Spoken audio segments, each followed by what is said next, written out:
balita na ikay mawiwili. Mga nagbabagang kamao, mga So mga par, matapos nga po mag-post si Floyd Mayweather Jr. sa kanyang social media account ng poster ng current WBA lightweight champion Gervonta Tank Davis kalaban ng WBC champion si Shakur Stevenson, kung saan aniya mga idol, dapat daw may kasang laban na to sa June 15 at ilamin na sa mayata mga idol ni Tank Davis ang ganitong post ni Kalbo at pinagmumura itong dati niyang mentor. Isa nga sa mga rason ni Davis dito mga idol ay gusto daw i-set up ni Floyd na matalo siya sa laban, kagaya sa ginawa nito sa naging laban niya kay Rolando Romero. At sa sobrang galit ni Tank Davis mga idol, siniwalat nito ang maling ginawa ni Mayweather Jr. Aniya mga idol, marami daw itong pagkakautang na pera sa mga tao sa Dubai. Hindi naman na-specified ni Tank Davis mga idol kung bakit nagkaroon ng utang si Floyd sa mga tao sa Dubai, pero pinipilit talaga ni Davis mga idol na may utang talaga si Mayweather dito. Sa katunayan nito mga idol, tinawag pa ni Davis si Kalbo ng isang scammers. Ibig sabihin lang nito mga idol, meron talaga ito kinuha na malaking pera sa mga tao sa Dubai sa hindi magandang paraan.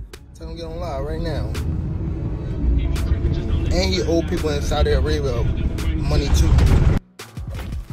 Samantala mas lalong gumulong ang sitwasyon mga idol sa pagitan ni Gervonta Davis at Mayweather Jr. dahil sa naging reaksyon ni Ryan Garcia, kung saan ayon kay Bagito mga idol, nagsimula daw ang galit ni Kalbo sa kanyang alaga na si Davis dahil ginalaw daw ni Tank Davis ang panganay ng anak ng babae ni Mayweather Jr. Ibig sabihin natin mga idol na ginalaw. Kumbaga mga idol, may nangyari sa pagitan ni Davis at anak ni Floyd. Malamang nagustuhan nilang isa't isa at posible dito na wala ng gana si Mayweather kay Tank Davis. Pagamat sa parehong panayam naman mga idol kay Ryan Garcia, pinagbintangan rin ito mga idol na isang bakla daw si Tank Davis. Kaya ngayon hindi natin maintindihan kung ano ba talaga ang totoo sa mga revelasyon na to ni Ryan Garcia. O sadyang pinagtripan lang talaga nito si Tank Davis dahil sa oras na to mga idol, sanggang dikit si Bagito sa undefeated legend na si Floyd.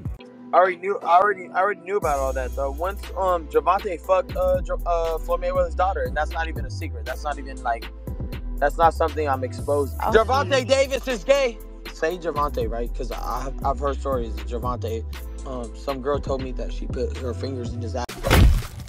Sa kabilang banda naman mga idol, halos 2 linggo na lang nga po, mangyayari na ang laban ng magkapatid na Naoya at Takuma Inoue na gaganapin sa Misik sa Tokyo Dome. At habang papalapit ang bakbakan mga idol, lalong umi-intense ang training mga idol ng 2 Inoue. Nagsuntukan lang naman kasi sila mga idol sa bodega. Talagang pinapatibay talaga nila mga idol ang sikmura nila sa bakbakan. Preparasyon para sa matinding body shot ng kalaban.